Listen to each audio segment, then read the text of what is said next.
Elevator চ্যানেলে আমি তোমাদেরকে ওয়েলকাম জানাচ্ছি। তোমরা যারা ওয়েস্ট বেঙ্গল জেকা এক্সাম এই 2025-এ যারা দেবে, আহ, আমরা এই 2025-এর জেকা এক্সামের জন্য ওয়েবসাইটটা রেগুলার বেসিসে ফলো করছি। আমরা স্টুডেন্টদেরকেও বলছি তোমরা রেগুলার বেসিসে ফলো করো। যদি কোনো নোটিফিকেশান পাও তোমরা কমেন্টে জানাতে পারো। আর এখন আপাতত আমাদের নতুন ইনফরমেশান বুলেটিনটা পাবলিশ হলে সেটা আমরা জানতে পারবো। এখন সিলেবাস যেটা আছে সেটা আমরা 2024-এর যে লাস্ট ইনফরমেশান বুলেটিন আছে যেটা আমরা ফলো করছি। কেননা সিলেবাস অনেকেই ভাবছে যে চেঞ্জ হয়ে যাচ্ছে, ম্যাথস এসে যাচ্ছে, তো সেটা আসার হলে মানে ওয়েবসাইটে সেটা অবশ্যই পাবলিশ হতো, আপডেট হতো নোটিশটা। এবং পরীক্ষা এখন অনেক হাতে সময় কমে আসছে, এত কম সময়ের মধ্যে 2-3 মাসের মধ্যে তো সিলেবাস চেঞ্জ করাটা যাবে কি না, টেকনিক্যালি পসিবল কি না, সেটা মানে এটা আমার ব্যক্তিগত মতে মনে হয় ইম্পসিবল। তো এখন ইনফরমেশান বুলেটিন 2024-এ যেটা আমরা মানে গত বছরের যেটা সিলেবাস দেখেছি সেটাতে কম্পিউটার সায়েন্সের সিলেবাসই রয়েছে, ইউজি লেভেলের যে কোর্সগুলো হয়। সি প্রোগ্রামিং আছে, অবজেক্ট ওরিয়েন্টেড প্রোগ্রামিং আছে, সফটওয়্যার ইঞ্জিনিয়ারিং আছে, মেশিন লার্নিং আছে, তারপরে নেটওয়ার্কিং আছে, ইন্ট্রোডাকশন টু কম্পিউটারটা আমি এটা বলবো এটা আর্কিটেকচার, আর ডিবিএমএস আছে। তো দেখো এই এতগুলো সাবজেক্ট আছে, এবং আমি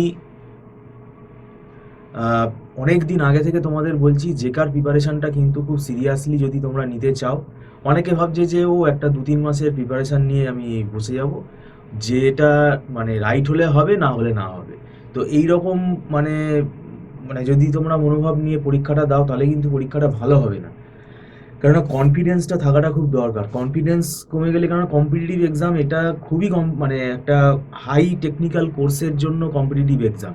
কারণ এমসিএ কিন্তু একটা যথেষ্ট মানে কি বলবো আমাদের এখন ভাইটাল একটা কোর্স, এবং আলটিমেটলি পরবর্তীকালে তোমরা এটার ওপর বেস করে চাকরি করবে। তো সেই জন্য জেকা এক্সামটা কিন্তু খুব ভাইটালি তোমাদের নিতে হবে, সিরিয়াসলি নিতে হবে। এবং আরেকটা জিনিস মাথায় রাখতে হবে, এখানে কিন্তু মানে পরীক্ষাটা আমি যেটা দেখতে পাচ্ছি অনেকেই কিন্তু দেয় না। আমরা যে আমাদের ইনস্টিটিউটে পড়াই, আমরা একদম ডে 1 থেকে পরীক্ষা নিই। মানে আমরা রেগুলার বেসিসে পরীক্ষা নিই, মানে ক্লাস টেস্ট এটা অনলাইনে নেওয়া হয়। আমাদের ইনস্টিটিউট এটা 100% অনলাইন ইনস্টিটিউট, এবং এটা আমরা অনলাইনেই পুরো ব্যাপারটাকে কন্ডাক্ট করি। এবং মক টেস্টও আমাদের কিছুদিনের মধ্যে শুরু হয়ে যাবে। তোমাদের আমি একটা ছোট করে সাজেশান দেখো হয় না, কিন্তু তাও আমি বলে রাখবো যে এখন যে সময়টুকু রয়েছে, 3-4 মাস হাতে সময় রয়েছে, এখন তোমরা আগে যেটা পড়া স্টার্ট করবে সেটা হচ্ছে সি প্রোগ্রামিং পড়া স্টার্ট করো। সি প্রোগ্রামিং থেকে কিছু মানে মানে দেখো প্রোগ্রাম, আমি যেটা দেখছি যে প্রোগ্রাম ওরিয়েন্টেড কোয়েশ্চেন কিন্তু বেশি চলে আসছে, সেটা এবছরে নাও আসতে পারে কিন্তু আসতেও পারে। তো প্রোগ্রামিং রিলেটেড কোয়েশ্চেন কিন্তু মেজরিটি বেশি থাকছে। সেই জন্য তুমি যদি থিওরিগুলো অ্যাটেন্ড করে আসো তাহলে কিন্তু মানে র্যাঙ্ক পিছিয়ে যাবে। তাই চেষ্টা করো, আমি ওই জন্য বললাম সি প্রোগ্রামটা দিয়ে স্টার্ট করো। যেগুলো প্রোগ্রাম ওরিয়েন্টেড কোয়েশ্চেন আছে সেগুলো অ্যাটেন্ড করা খুব রিস্কি, কেননা ভালো কনসেপ্ট ক্লিয়ার না থাকলে তোমার কিন্তু নেগেটিভ হয়ে যাওয়ার চান্স থাকবে। তো এবার এখানে ব্যাপারটা হচ্ছে যে এটা অনেক টেকনিক আছে, মানে আমাদের যে এতগুলো সাবজেক্ট আমি বললাম এর মধ্যে থেকে কোন পেপারগুলো স্কোরিং, কোন চ্যাপ্টারগুলো স্কোরিং, এগুলো সব আমরা ক্লাসে করাই। এগুলো একটা ভিডিওর মধ্যে বলা সম্ভব না। এবং পরীক্ষায় কোন ধরনের টপিকের ওপর কোয়েশ্চেন আসলে সেটা আগে অ্যাটেন্ড করব, কোন ধরনের টপিকের ওপর, মানে সি প্রোগ্রামেরই সাবজেক্টের কথা বলছি, কোন ধরনের টপিকের ওপর এখন যদি ফাইলের প্রোগ্রাম দিয়ে দেয় আমি এখন আগে থেকে অ্যাটেন্ড মানে করতে মানে বলবো না বলবো না, এটা কিন্তু একটা ব্যাপার আছে। যে সি প্রোগ্রামিং থেকেও যদি কোয়েশ্চেন আসে তাহলে আমি সেই কোয়েশ্চেনটা আগে অ্যাটেন্ড করবো না পরে অ্যাটেন্ড করবো। এখানে আমার টাইম ইউটিলাইজেশনটা খুব মানে মানে কি বলবো ইম্পর্টেন্ট। একটা কোয়েশ্চেনের পেছনে আমি যদি বেশি সময় দিয়ে দিই তাহলে বাকি কোয়েশ্চেনের জন্য চিন্তা ভাবনা করার সময়টা কিন্তু আমার থাকবে না। কোয়েশ্চেন অনুযায়ী আমাকে টাইম দিতে হবে। তো এগুলো আমাদের ইনস্টিটিউটে সব তৈরি করা হয়, স্টুডেন্টদেরকে এই কাউন্সিলিংটা করা হয়, এবং পড়ার পরে আমরা যে পরীক্ষাগুলো নিই সেইখান থেকে আমরা স্টুডেন্টদের প্রোগ্রেসটা জানতে পারি।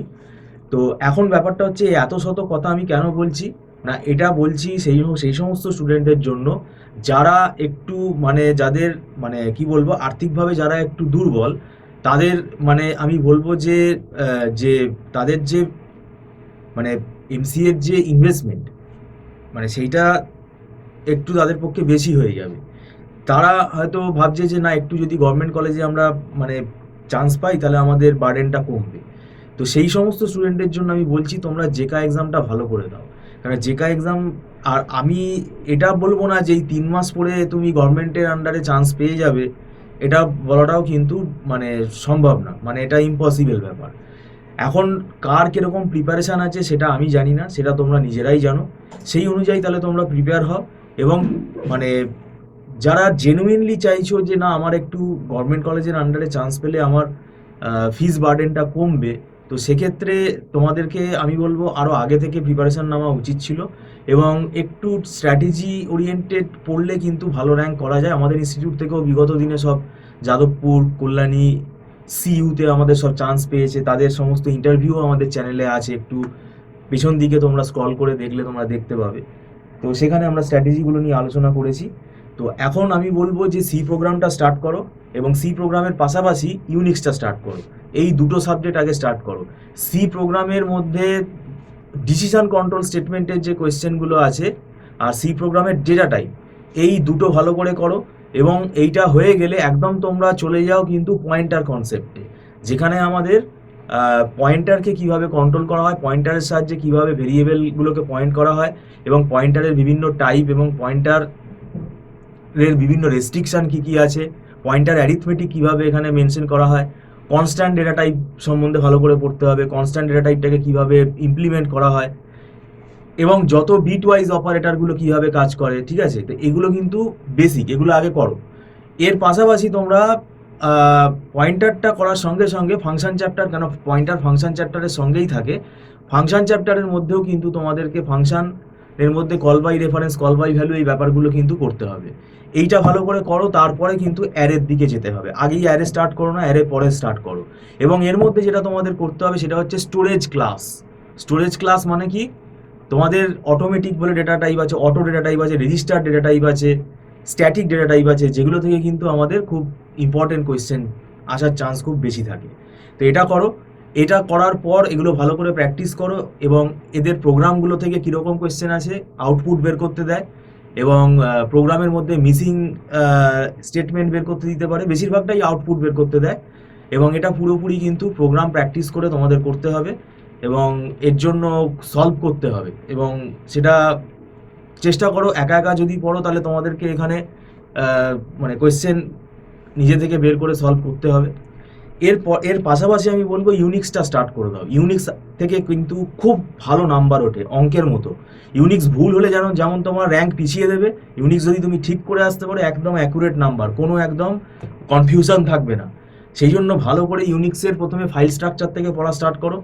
ফাইল স্ট্রাকচারের পড়া হয়ে গেলে এলএস কমান্ডটা ভালো করে পড়া স্টার্ট করো। এছাড়া ফাইল ম্যানিপুলেশনের যে কমান্ডগুলো আছে, ফাইলের অ্যাট্রিবিউটগুলো কীভাবে চেক করতে হয়, এলএস কমান্ডের সাহায্যে কীভাবে ফাইল অ্যাট্রিবিউট চেক করবে, ক্যাট কমান্ড করো। তারপরে ওদিকে ক্যাট কমান্ডের প্রচুর অপশান আছে, অপশানগুলো সবই করতে হবে। এর পাশাপাশি আমি বলবো কিছু মানে আমাদের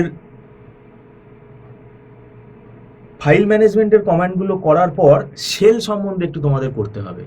যতটুকু আমার এখন মনে আসছে, শেলটা ভালো করে পড়বে। শেল কন্ট্রোল করার বিভিন্ন কমান্ড আছে, কিভাবে শেল চেঞ্জ করা যায়, কত রকমের শেল টাইপ আছে, শেল ভেরিয়েবল কি করে আমরা এখানে অ্যাক্সেস করি, এনভায়রনমেন্ট ভেরিয়েবলগুলো ইউনিক্সে কিভাবে অ্যাক্সেস করা হয়, তার জন্য কি কমান্ড ইউজ করা হয়, এইগুলো আপাতত পড়ো। পরবর্তী ভিডিওতে আমি আরও কিছু এরকম সাজেস্টিভ কিছু তোমাদের আলোচনা করব, যে জায়গাগুলো খুব ইম্পর্টেন্ট এই মুহূর্তে, এই কম সময়ের মধ্যে যাতে সিলেবাসটাকে তোমরা কোপ আপ করতে পারো, সেটার জন্য আমি আজকে এইটুকুনি বললাম। ভিডিওটা সম্পূর্ণ দেখার জন্য থ্যাংক ইউ সো মাচ।